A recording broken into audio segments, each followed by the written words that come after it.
In April of 2020, a 17-year-old named Sam, who was an avid outdoorsman, decided to go on a one-night hike in the Superstition Mountains in Arizona. The mountain's name has a bunch of supposed origins, but the one that's generally accepted is people are afraid of the Superstition Mountains because of all the mysterious deaths that have occurred there. And so because people would avoid these mountains in fear of mysterious death, it became these superstitious mountains. But Sam was not superstitious and regularly came out here to go hiking, in particular on this 8-mile loop that went through a canyon. And so this one night overnight he planned on doing was going to be on that 8-mile loop where he'd do 4 miles in, camp out, and then 4 miles back. And he planned to do it with a friend, but his friend at the last minute canceled, and so Sam teetered on not even doing it, but ultimately decided, okay, I'll just do it by myself because I'm very familiar with this area. On the day he was supposed to go do this hike, he had planned on getting there early in the day to have maximum lighting, but due to some unforeseen circumstances and traffic and bad road conditions, he didn't get to the trailhead until 5:45 p.m. that night. Sam knew it was a bad idea to start this hike so late because he was going to run out of daylight.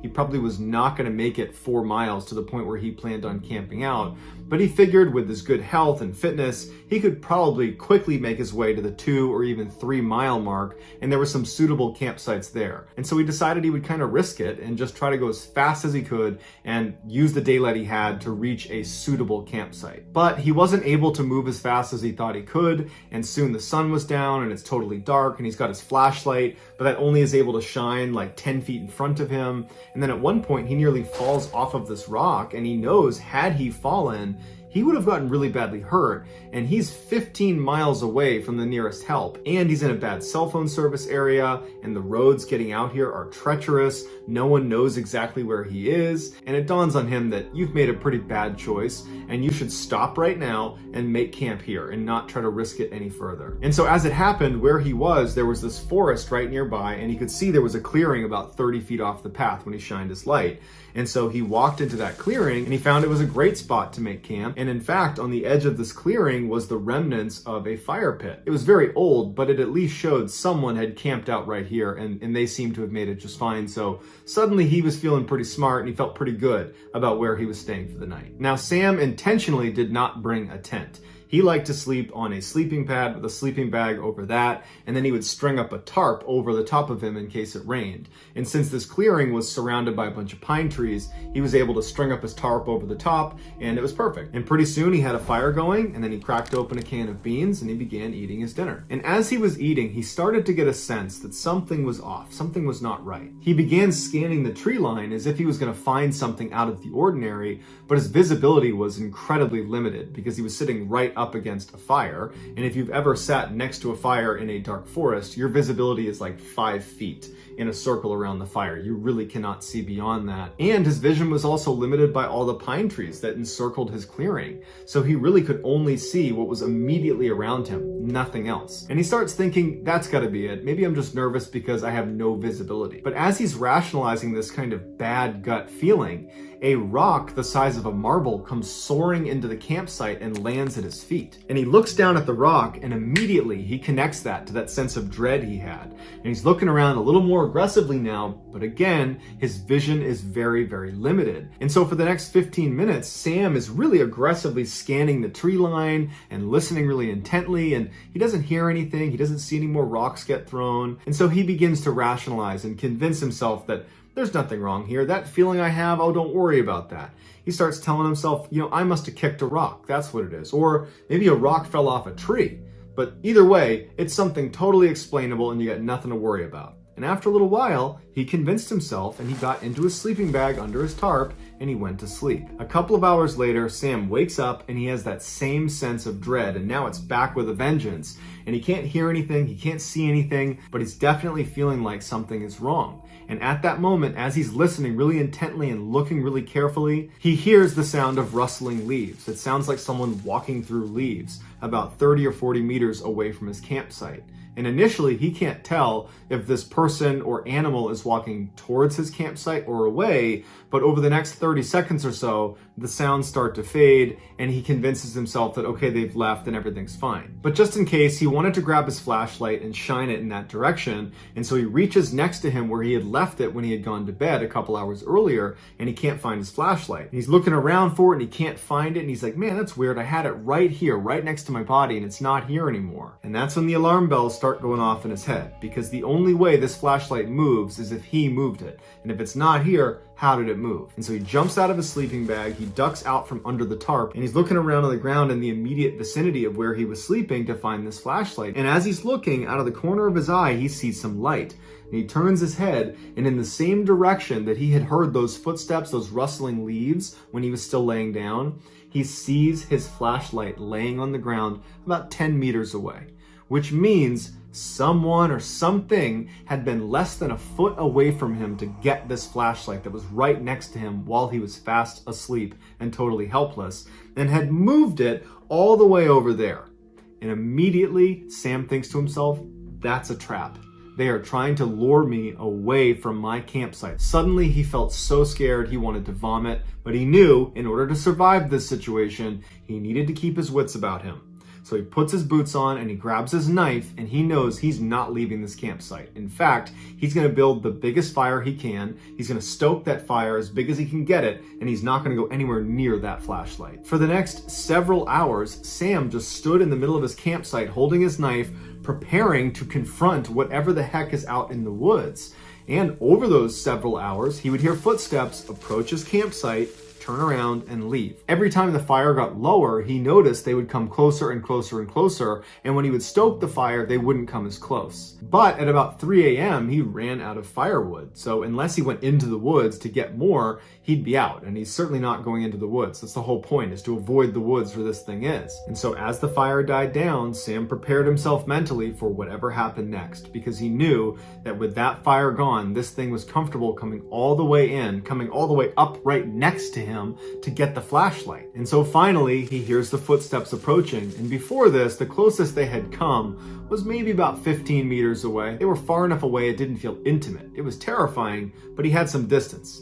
This time, they walk right up to about 3 meters away, but they intentionally come behind the thickest group of trees, so he can't see them. And it's still dark outside, and he's in that bubble of light near the fire, so he's blind to whatever's on the other side of those trees. But he knows they're there, and they've stopped. And for 2 hours, this poor kid is standing in the middle of this campsite, facing in the direction of whatever is behind the trees. Probably his imagination is going crazy at this point with what could be behind those trees, just waiting for whatever happened next. But ultimately, the only thing that would happen is the sun would eventually come up, and right before it actually popped over the horizon, this thing on the other side finally moved, it turned around and ran away, and it did not come back.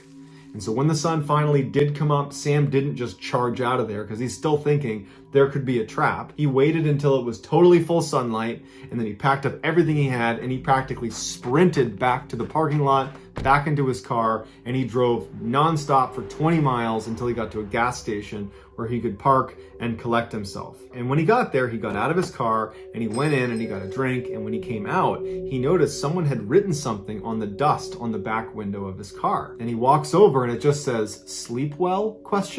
Sam is confident whoever was stalking him at his campsite is the same person or group of people that wrote this message on his car. And now Sam just wonders, what would have happened if I retrieved that flashlight?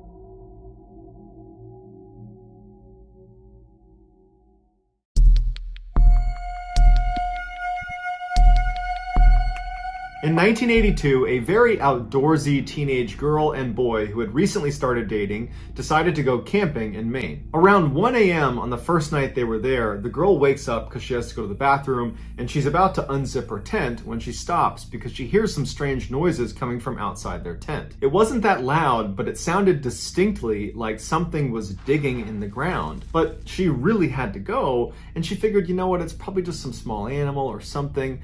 And so she begins to unzip the tent. And there's a little bit of moonlight that night, and there was a clearing outside of their tent. So the moonlight's pouring through, so she has plenty of illumination. And so she looks through this tiny hole, and she can't believe what she sees. It is a grown woman squatting down about 2 or 3 feet away from their tent. Her back is to them, so she can't see that she's looking through the tent. And she's feverishly digging into the ground in front of her. The girl literally falls backwards into her tent. She's so startled by what she sees. And she lands on her boyfriend, who immediately gets up and he's like, "What's going on?" And she goes, "Shh." And she points at the little hole where she had unzipped the tent and she goes, "Look." The boy is confused, but he can tell his girlfriend is very serious, so he sits up quietly and he looks through the little opening in the door and he sees the digging woman. The boy recoils and looks at his girlfriend and he's like, "What is going on out there?" He takes a flashlight and she's telling him, "Don't do it." And he opens up the tent a little bit more and he aims his flashlight directly on this woman. And this gets her attention and she stops digging and she stands up slowly and she turns around and faces them and she's got no expression. She's not giving them any indication why she's there. She's not acting aggressive. She's not acting scared. She's just completely neutral. And she stands there staring at them for quite a while before turning around and just walking away from their campsite. And after a little while, when they were pretty certain she was gone, they open their tent all the way, they go outside, they kind of scan around with their flashlights and she's nowhere to be found, and they go to where she was digging, and it's just this weird 4-inch deep hole in the ground. There's no rhyme or reason to why she was doing that. And so after sitting there wondering what they should do, they settled on, well, tomorrow we'll tell the park rangers that she was here and maybe they'll do something about it. And so feeling pretty confident that this woman's not going to come back, they both go back into the tent, they zip it shut, they get in their sleeping bags, and they're about to go to sleep when they hear someone running towards their campsite. And they know it's this woman. They immediately unzip the tent and they look out, and now the woman's not digging anymore. She's rummaging through some of their stuff that's outside of their tent. And the way she's doing it, they described as monkey-like. She'd pick something up, look at it, and throw it over her head. She'd pick the next thing up, throw it over her head, back and forth, just throwing things behind her. And so the boy gets out and he shines a light on her and goes, "You need to leave." And she doesn't react. She just keeps flipping through all their stuff until he gets pretty forceful and says, "You need to leave right now." And at that point, she kind of stops and looks at him like, "Huh, what are you doing here?" And then she gets up, turns around, and walks away. Now the couple really doesn't know what to do because she's clearly willing to come back after being confronted. But they stayed outside their tent for about 15 more minutes, shining their light and making lots of noise and treating her like she's an animal. And they're just trying to scare her away from the campsite. And after a little bit of time, they thought, okay, there's no way she comes back now because, we were pretty aggressive with her this time and she seemed to really get it. They both do go back in the tent, and as soon as they zip it shut, they hear her come running straight back to the site, like she was literally waiting in the wings for when they went back in the tent. And this time she runs back to the hole in the ground and she's just feverishly digging into the ground as fast as she can. And this time they come out of their tent and they're mad and they are screaming at this woman to get the F out of here. What are you doing? And this seems to kind of frighten the woman, who gets up and she looks at them like, "Why are you yelling at me?" And she runs away, and it looked almost animalistic the way she was running away, like she was feral. The boy and the girl are totally shaken up at this point. It's about 1:30 in the morning and this woman just keeps coming back to their site and they don't know what to do about it. So they turn on some lanterns and they turn on their flashlights and they decide, we're just going to stay outside until the morning. That way we know she doesn't come back and doesn't steal anything from us. But by about 3:30 in the morning, they've been outside for 2 hours. They're getting cold. They're super tired. The woman's nowhere to be found. And so they finally say, "You want to go back in and get some sleep? I think this time she's really gone." They get back in their sleeping bags and they go to sleep. They don't hear her again. The next morning when they get up and they unzip their tent, they look outside and all of their stuff has been thrown all over the campsite. And the hole in the ground that the woman had dug that was previously about 4 or 6 inches deep is now well over a foot deep. And they realize this woman must have been lurking in the shadows in the woods, watching them from 1:30 to 3:30 in the morning. That whole time they were out there kind of warding her off. She was just waiting, just watching them the whole time in the shadows. And as soon as they went into their tent, she must have given it a little bit of time, but then she ran right back over and she ransacked their site. But the strangest thing was, after they looked through all of the stuff she had chucked around, Nothing was missing, and there was some pretty expensive stuff that was laying out that she could have taken but didn't. After they picked up their site, they went to the park ranger and they told them about what had happened, but the ranger has no idea what to make of it. He's never heard of such a thing. And so the couple just leaves that day because they're not about to spend another night here. And to this day, they have no idea why this woman was running onto their site and digging into the ground and rummaging through their stuff. It was like she was just a wild animal.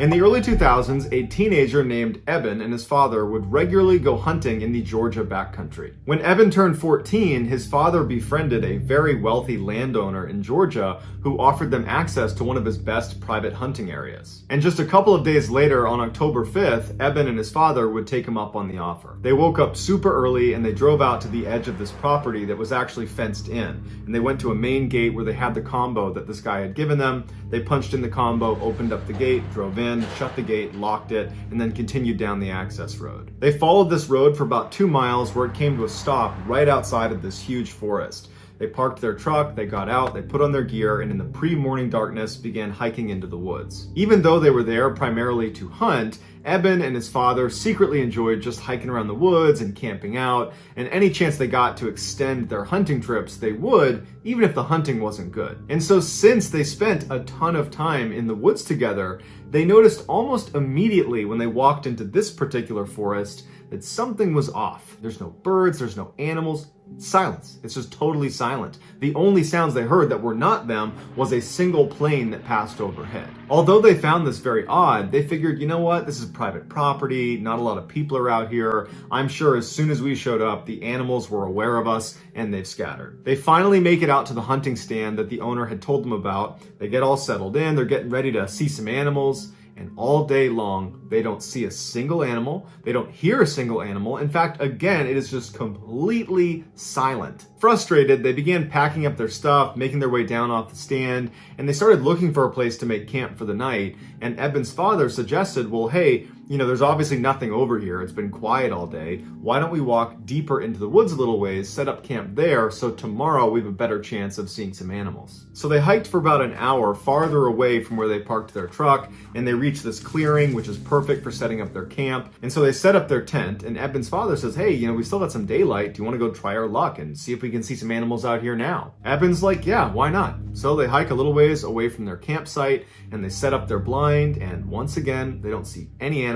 It's totally quiet. And so they turn around and they start heading back. As soon as they could see their campsite, which really was just their tent, they noticed that their tent was now collapsed. And Eben's father turns to him and says, oh, it must have been the wind.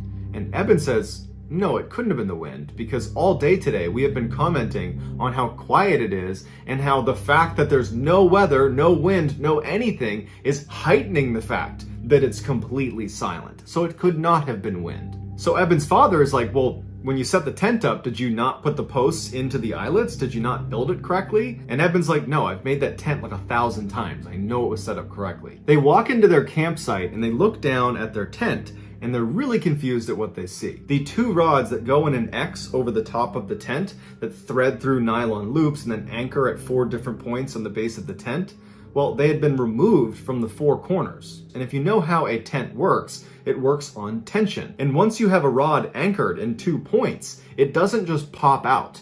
It's anchored at 2 sides. It's actually difficult to remove each anchor. Once one is out, the other comes out easily. But basically the rod would need to break in order for it to come out of those anchor points, or someone would have to come over and remove it. And they didn't remove them, and none of the rods were broken. Which leaves them with either they failed to set up their tent, even though they had distinct and clear memories of setting it up and double checking it was set up because they put gear inside of it, or someone came over to their campsite while they were gone and undid the 4 corners. They decide, you know what, it can't be some stranger coming over here because we're the only ones with the gate combo. This is private property and no one could have been here. And why would they do that if they came to our campsite? Why would they randomly collapse our tent and then vanish? So it had to be us. We must have not made the tent. And while they didn't really believe that they had not made their tent, They convinced themselves that that's what happened because the alternative was just too bizarre and frankly terrifying to consider. So they build their tent and they make a little fire and they stay up for a little while chatting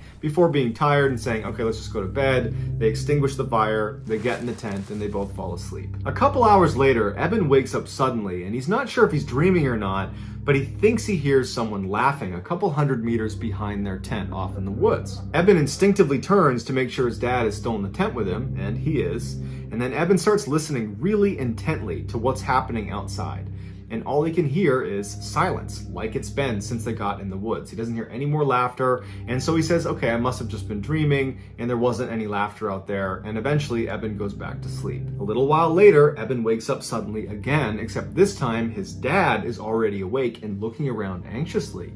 And Eben sits up and goes, what's going on? And his dad goes, shh, and he goes, can you hear that? And Eben listens, and to his horror, he hears laughing. He wasn't dreaming before. Eben also realizes the laughter is not coming from the same area he heard it. It's now coming from the opposite direction, and it's a lot closer to them. Eben very quietly and carefully explains to his dad that he actually heard this laughter a couple hours earlier, and Eben's father turns to Eben and says, before we came out here, I asked the owner, should we expect any other hunters or campers or anybody nearby? And the owner said, this is private property and it's fenced in. There is no one there but you guys. After this revelation, they both turn their attention back to just listening because they're hoping this is just gonna stop and whatever this is just gonna leave.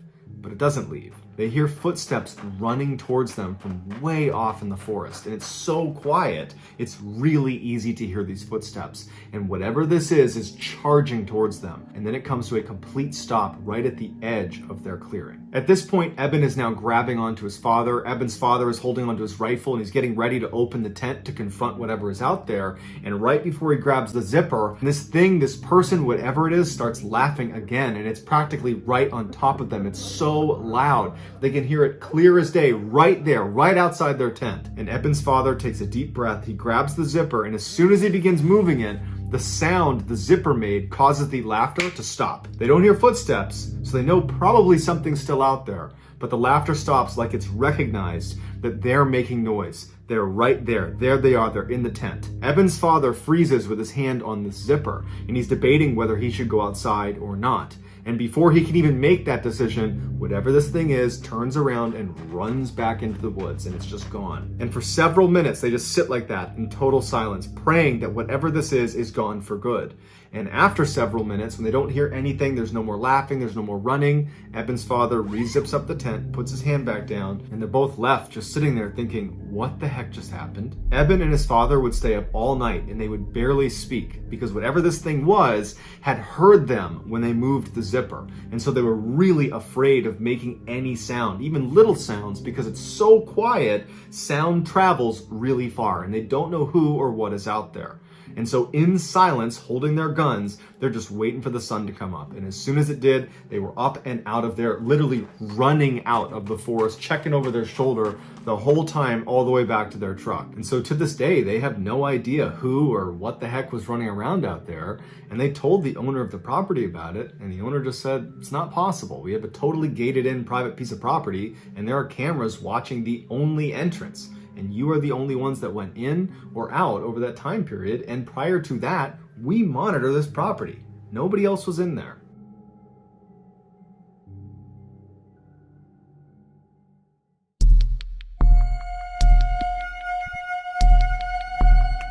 In 2016, a 25-year-old Wall Street banker named Matt was camping near Mount Rainier in Washington state. His job was so hectic that in the rare times he got a chance to, he would disappear into the wilderness for a few days to clear his head. Despite living in one of the biggest cities in the world, Matt was actually a very competent outdoorsman, and so for this trip, he decided he would stay way off any trail, deep in the backcountry in random locations. On the first night, he found a nice clearing in the trees, and so he set up his campsite there. He ate some food over his fire, he pitched his tent, climbed inside, and within a few minutes, he was fast asleep. Several hours later, Matt woke up to some strange sounds coming from outside of his tent.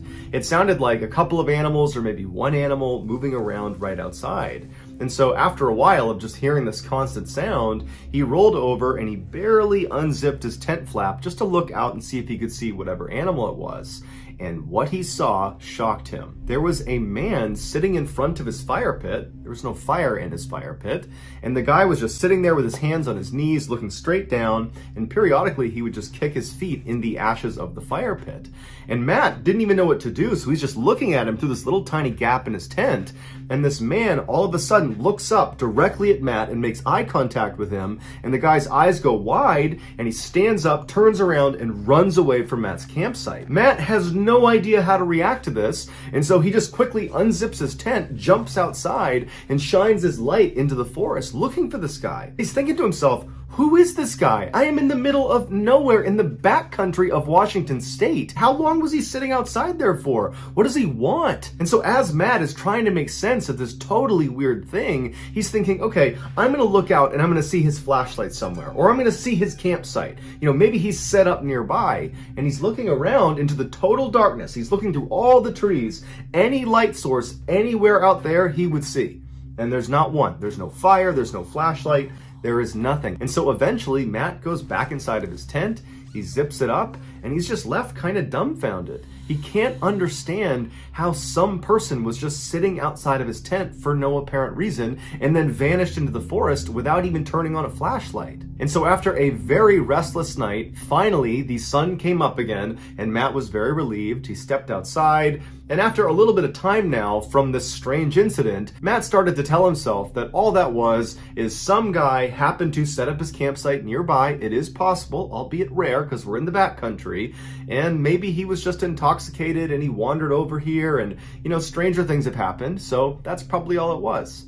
And so Matt felt like there was nothing to worry about. He packed up his campsite and he began hiking into the forest. Matt didn't have a planned route. Instead, he had a map and a compass, and he began just kind of wandering in the forest, kind of exploring wherever he wanted to go. And over the next 2 days, he covered at least 10, maybe 15 miles in kind of random zigzag directions. He found a nice clearing and he set up another campsite.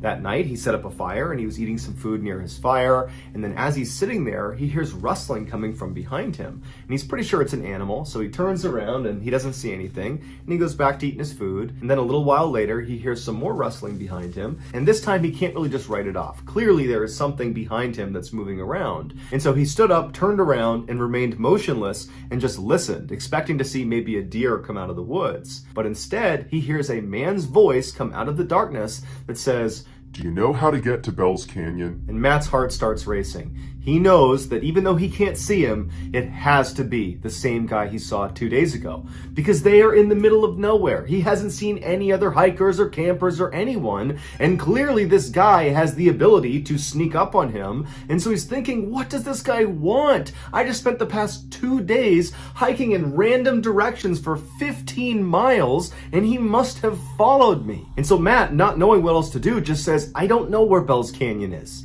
And then there's silence. And Matt, one part of him is thinking, I hope this guy does not come into the light. I hope he just goes away. The other part of him is thinking, well, maybe this is a different person that is lost and they're looking for this place called Bell's Canyon, and they'll come into the light. It'll be a big relief. I'll send them on their merry way and everything will be fine. But as Matt is having this wishful thinking, the voice from the shadows does not come any closer, but instead asks the same question a bit more forcefully this time. "Do you know how to get to Bell's Canyon?" This time, Matt did not respond. Now he was scared. This is not some friendly hiker looking for directions. There's something wrong. And so Matt, knowing he's all alone out here, he knew he had to do something to try to take control of this situation. And so he took a deep breath, he reached down and grabbed his flashlight, and in one swift motion, he lifted his light up and shined it in the direction of this guy's voice. And what he saw was this guy from 2 days ago looking out from behind a tree right in Matt's direction. He was hiding from him. And when the light hit him, the man barked at Matt to aim it away. And Matt kind of instinctively lowered his light, but now he was too scared to raise it again, and now he knows it's the same guy. This guy has been following me for 2 days. And so for several minutes, Matt just stood there absolutely terrified, and this guy, he just stayed out there. Matt didn't hear him move. It was just a complete standstill. And then the silence was broken yet again by this voice, except somehow he had moved even closer to Matt.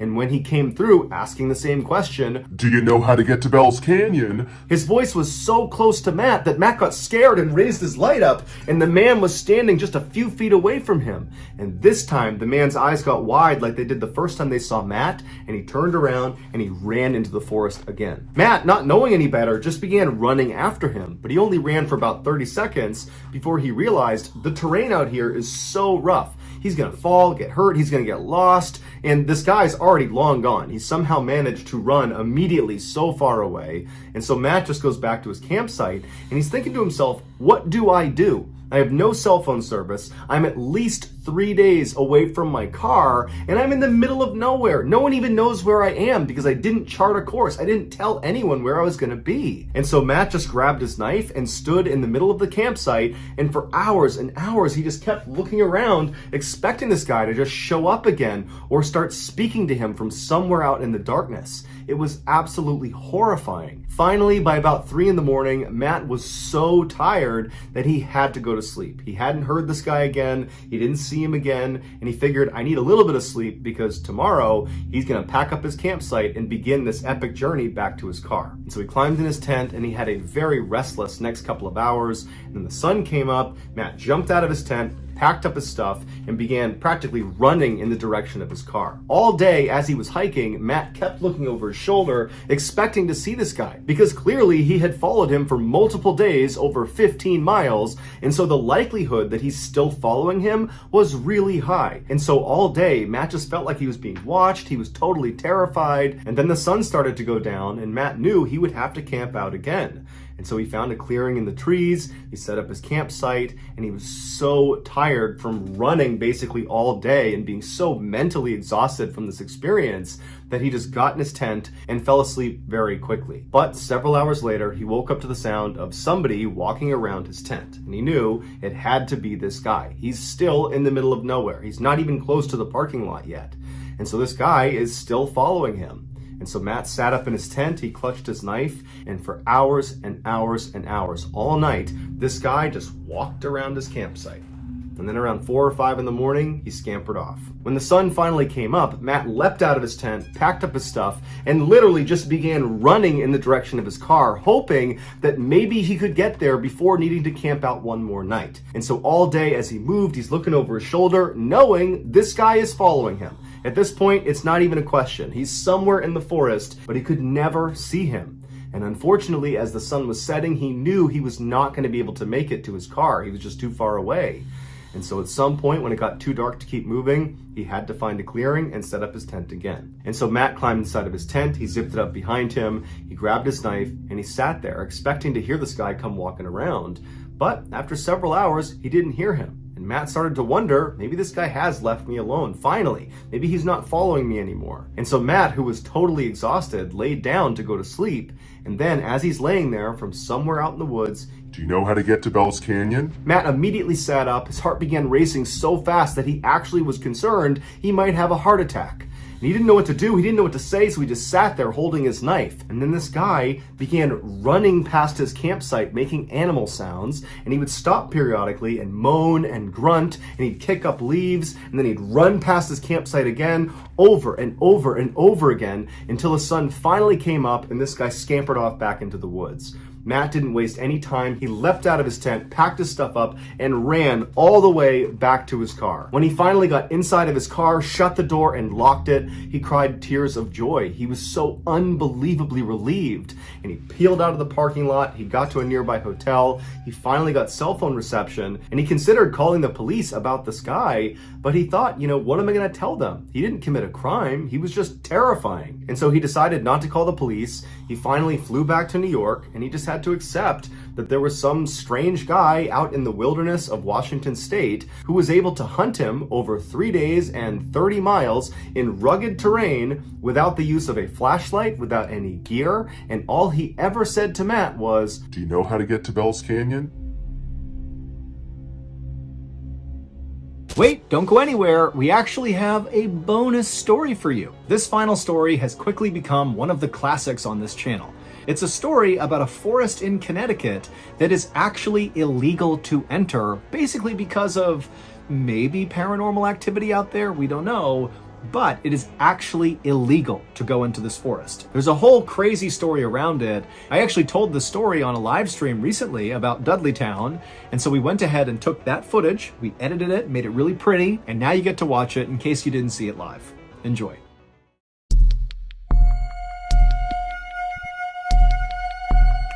In the summer of 1906, there was this couple, Dr. William Clark and his wife Harriet, and they were up in northwestern Connecticut, and they're driving along this winding country road in a place called Litchfield County. And as they're driving along, I mean, it's so scenic and beautiful with rolling hills and green everywhere. And what they were doing is they were looking for a location in this area that could serve as a location for their second home. So Dr. Clark was an oncologist, and they lived back in New York City, where he and his wife lived kind of a fabulous life. You know, he was super successful. He was not only an oncologist, he was a big-time professor as well. And so they lived this amazing life in New York. But, you know, their lives were really hectic. You know, New York City is a hectic place. Add in the fact that they were very social people, always going out and going to functions and this and that. And so they had some extra money, and they wanted to, you know, buy or build a second home that would kind of serve as their retreat away from the city. And after, I guess, looking all around the country, they found Litchfield County was kind of like the opposite of New York City. I mean, very few people were living there at the time. And again, it's this beautiful scenic place. And so it just seemed kind of like the perfect spot. So again, Dr. Clark and Harriet, they're just driving along, beautiful day, and they eventually, in Litchfield County, they eventually reach this beautiful red wood-covered bridge, and they go over it, and when they get to the other side, their field of view opened up because there weren't as many trees right on the other side of this bridge, and they suddenly had this view up and to the right, maybe, you know, half a mile away or something, of this weirdly shaded forest. Now you got to remember that basically everywhere they're looking, there's trees everywhere. I mean, it's very densely forested everywhere, but there was just this one kind of rise, like a pretty big hill, a prominent hill that was really dark, like totally shaded. And it was because there's two mountains or two hills on either side of it, almost creating like a valley. And so it just looked like, wow, that's a very shaded forest. And as you'll see, it's actually called the Dark Entry Forest, in part because of how shaded it is. And so they've just come out of this bridge, and they're seeing this area up on this hill. There's no buildings, nothing. It's just trees. And there was just something immediately about it that really stood out to Dr. Clark and his wife. And they noticed that the road they were on, there appeared to be like an access road that kind of splintered off the road they were on that appeared to go up into that forest, the Dark Entry Forest. And so they look at each other and they're like, hey, let's go up there. Maybe that's the place where we can find our spot for our second home. And so Dr. Clark pulls off the main road, goes on the access road, and he begins making his way up towards this kind of darkened forest area. And really quickly, the road itself was very overgrown. You know, at first it seemed like it was relatively well maintained, but the farther up they went towards this dark forest, the rougher it got, to the point where Dr. Clark couldn't even drive on it. There was too many potholes and everything. So they end up pulling the car over and parking. And at this point, they're actually in a bit of a clearing, and they can actually see up ahead of them where they parked. It looks almost like an entry point to the forest. The tree line is right in front of them, and there's kind of like a gap in the trees where this rugged road kind of continues into the forest, and they continue walking on foot towards the entry of this forest. Again, it's beautiful, scenic, very sunny, beautiful day. They're super excited, and they walk into the shade of the forest. And right away, it's like all the sunlight basically vanishes, but not in a spooky way, kind of like they lowered the brightness slightly, and it's very quiet. And, you know, the canopy in Dark Entry Forest is known for being really, really thick. And so not much light was pushing through, but it created almost like, it was like they were walking into a bubble. You know, it's just pure, unadulterated silence and peace. And as they're walking on this road, which quickly becomes mostly like a little path. It doesn't even look like a road at some point. It's just kind of like grass that's been pushed down. Clearly, not many people or anything is coming into this forest, at least not from this direction. And as they're walking along, they're looking around and they're like, this place is so beautiful. I mean, it was already beautiful, but this is especially beautiful. Like, they walked maybe a couple hundred feet into the forest, and off to their right is this apple orchard, untouched. No one's taking these apples. It's just like a wild apple orchard, and there's deer that are just eating the apples off the tree, and they're looking over at Dr. Clark and his wife, and they're completely unafraid. They don't see people, so this is not terrifying for them. deer just eating their apples. And then, on the other side of the road, there's these huge, fields full of flowers that are, again, trees are everywhere, but there's all these flowers at the bases of the trees, lilies and roses and yellow bitter tansies, or I think that's what they're called. So all these beautiful flowers. And then at some point, as they walked a little bit farther into this dark entry forest, the sunlight that was poking through, it was hitting the ground in such a way that it was actually sparkling, because this forest was actually on a hillside, and there was this mineral called mica. If you're familiar, it's like this little translucent, it almost looks like kind of clouded glass. That's actually a mineral that comes from the ground. And when the sunlight hits it, it kind of looks like it sparkles. And so they're looking around at these wild animals that are unafraid of them, and flowers, and there's, babbling brooks and streams. I mean, it's like out of a Disney movie. This is like a perfect place. And so by the time the couple came out of dark entry forest, this is only, they walked around for maybe an hour or so. By the time they were coming out, they were completely sold that was going to be where they went ahead and bought their land to build a second home. And so they go back to New York City, and they put in the paperwork to buy the land, and they buy 1,000 acres in this forest, which it's ridiculous to imagine just casually buying 1,000 acres anywhere. But they did. They bought their 1,000 acres. And as soon as they had it, as soon as it was finalized, Dr. Clark began calling around to all these builders, local builders in Connecticut, that could help him build his home. And he had no intention of building some humongous home. They bought a huge amount of land, but they only wanted to build a small cabin. But despite the job being relatively simple, and despite Dr. Clark offering quite a bit of money to anybody who was willing to go out there and build this for him, none of the builders would do it. They never really gave a straight answer to Dr. Clark about why they would not go into dark entry forest, but universally, no one would do it. And so, Dr. Clark, he definitely was discouraged by that, but he just kind of chalked it up to, okay, so obviously it's kind of an isolated place. It's relatively hard to get into dark entry forest, and where they had bought this land, it was pretty far into the forest. And so he just decided, okay, it just might not be worth it for them. It's logistically kind of a nightmare. They don't want to do it. And so Dr. Clark is undeterred, and he decides he will just build the house himself. Dr. Clark, he grew up on a farm in New Jersey. He was a very handy guy. He had built buildings before, so this was something he could do. And so over the next several months, every weekend, Dr. Clark would make his way on his own to dark entry forest, and it also was full of owls that were hooting all the time. So there's like this audio side of being in this forest, which is really intense. Like there's owls hooting constantly. And actually Dr. Clark and Harriet thought it was really cute that these owls, it seemed like they were almost personally greeting them as they came into the forest. And so Dr. Clark, every weekend for several months, he would go into dark entry forest and be greeted by the owls, and he would go to the land where the 1,000-acre land. And actually he had identified this one kind of flat spot in the 1,000 acres that was good for building a home. And so the first thing he did over these several weekends he was out there is he just cut down this massive swath of hemlock trees, just kind of clearing out that flat area.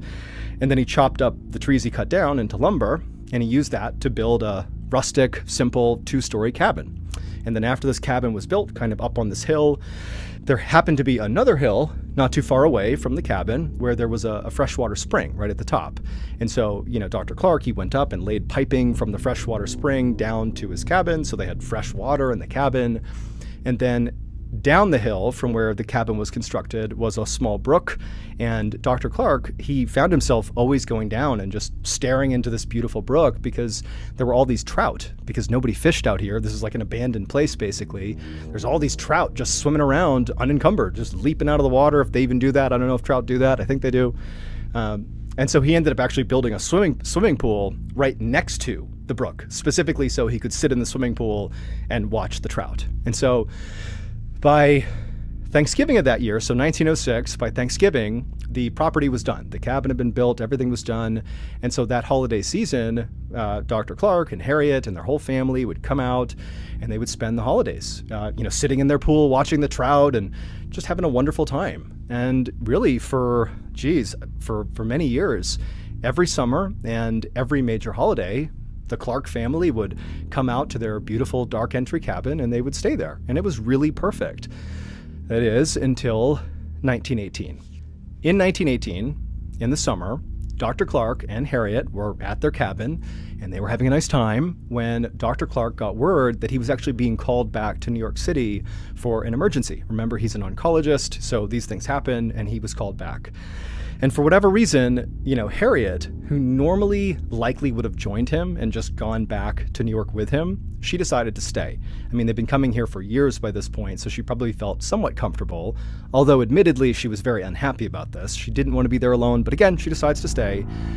But she tells Dr. Clark, because she didn't know how long he would actually be in New York, and he didn't really know either. But she said, you got to promise me you'll be back here as soon as you possibly can. And Dr. Clark would tell her that, I'll do my best. I should be back here in maybe, a couple of days from now. And I promise you I will come home as soon as I possibly can. And so Dr. Clark packs up his things, and he and his wife, they leave their cabin. They, walk their way down the trail, listening to the owls and looking at the mica sparkling on the ground. And they leave the forest and they make their way to a nearby train station, which actually was not that far away from the entry to the forest. And Harriet dropped off her husband, and she watched, as he, boarded, and it began taking off, and he disappeared to go to New York.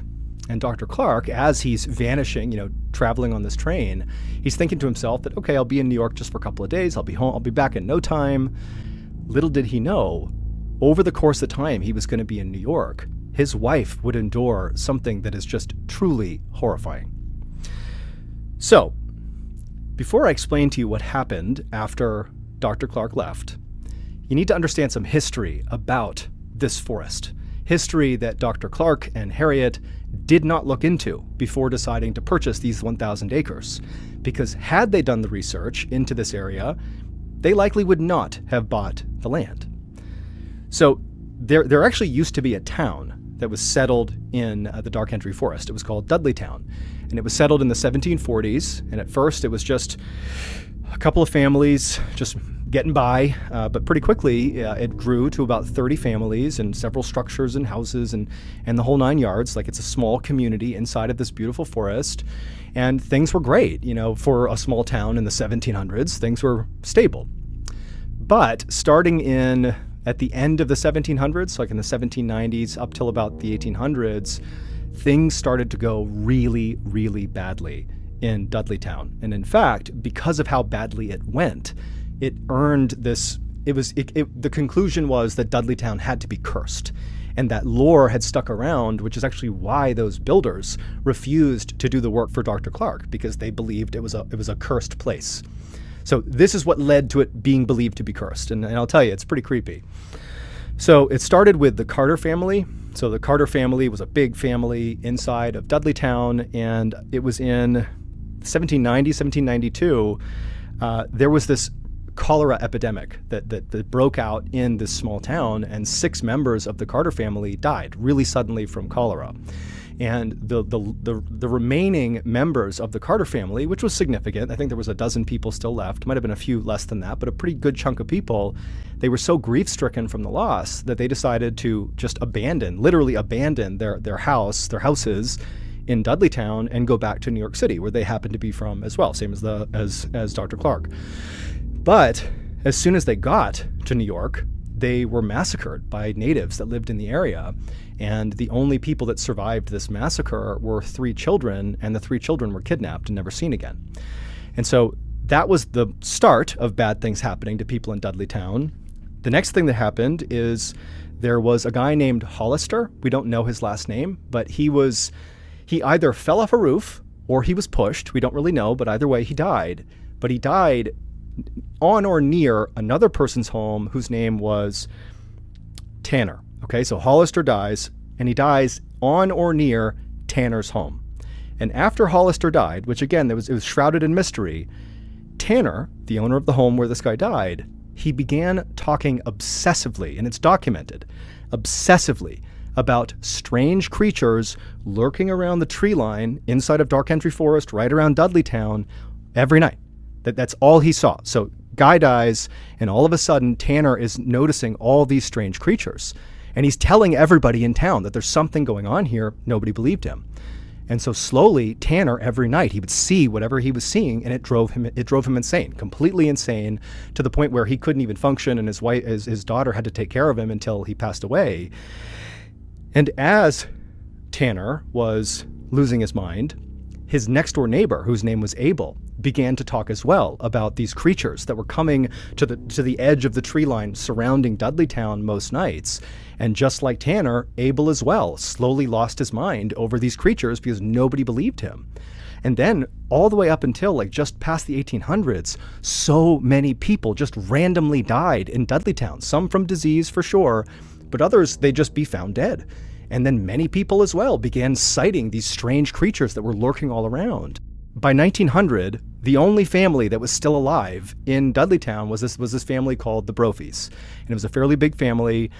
And the mother, she suddenly died of cholera. The two sons, they were accused of theft in another town and then fled and vanished. And so literally it's down to John Brophy, the actual last person who's living in Dudleytown. And one night, he didn't know apparently he didn't know why, but his cabin burned to the ground. And after his cabin, or while his cabin was burning, people were called out. They saw the smoke. They came out to put out this fire. And the last anyone saw of John, who's lost his whole family, he's lost everything, is he just turned and walked deeper into the forest and was never seen again. And no one could find him. That was it. And that was the last person who lived in Dudleytown. And that marked the moment that Dudleytown went from, still being occupied to being a literal ghost town. And you can actually look up the newspaper article that documented the moment when Dudleytown became a ghost town. No one lives there. A few years later is when Dr. Clark and Harriet were taking their stroll through Litchfield County and up into Dark Entry Forest and saying, wow, this is the place for us. And they saw the ruins of Dudleytown. They walked past the crumbling foundations of these old homes, and there was all these remnants of this town that was still there, but much the way they viewed the owls as being kind of charming, they also viewed this rundown old town that was gone as kind of cute, and it made them want to stay there more. So they were aware of the town, but didn't do the research. Apparently Dudleytown was cursed, and that is where they bought their land. So, fast forward to 1918. So Dr. Clark, he's left for this emergency trip to New York, and it would turn out he was only needed in New York for 36 hours. It was, as short as he could have expected it to be. So less than 2 days later, keeping his word to his wife, he's back on a train, and he's heading back to that stop where Harriet had dropped him off near the Dark Entry Forest. And although this was rare that, Dr. Clark would leave his wife in the cabin, he expected her to be waiting for him at the train station. They didn't have an exact time that he was going to be there because it wasn't not entirely planned, but he had said, I'll be here in like 1 or 2 days max. And so he just kind of expected his wife to check the schedule and be at the train platform. But as he's pulling into the station, he sees his wife is not there. Now, this was not some huge cause for concern, but it was enough of a red flag that as, he's pulling into the station, Dr. Clark is thinking something feels off. And so he ends up going from the train station, and he actually walked the rest of the way. He didn't take a car or anything. He walked to that access road and made his way up to the entry of Dark Entry Forest. And as soon as he walked into the forest, so daylight out here, he steps into the canopy and it's dark again. And remember, it used to feel so welcoming and wonderful going into that forest. It was so peaceful, but now it has a different feel. He steps into the forest and suddenly it feels threatening. It feels ominous. And the owls that are hooting the whole time he steps in, it didn't feel like they were greeting him. It felt like they were telling him to leave. But he had to find his wife, and he's thinking she's up at the cabin. That's where we need to go. And so he begins kind of jogging, fast walking. He's getting a little nervous through the forest. And as he's moving through, the sounds of these owls are getting louder and louder and louder and more threatening until finally when he gets to the clearing, when he can actually look up and see where he built his cabin up on this hill, it's like a cacophony of noise. It's just constant hooting, almost like it doesn't even sound like hooting. It's just a loud sound that's constant. And so Dr. Clark is starting to panic, but he gets even more panicked when he looks up at the cabin. He doesn't see his wife, but he sees the front door to this cabin is slightly ajar.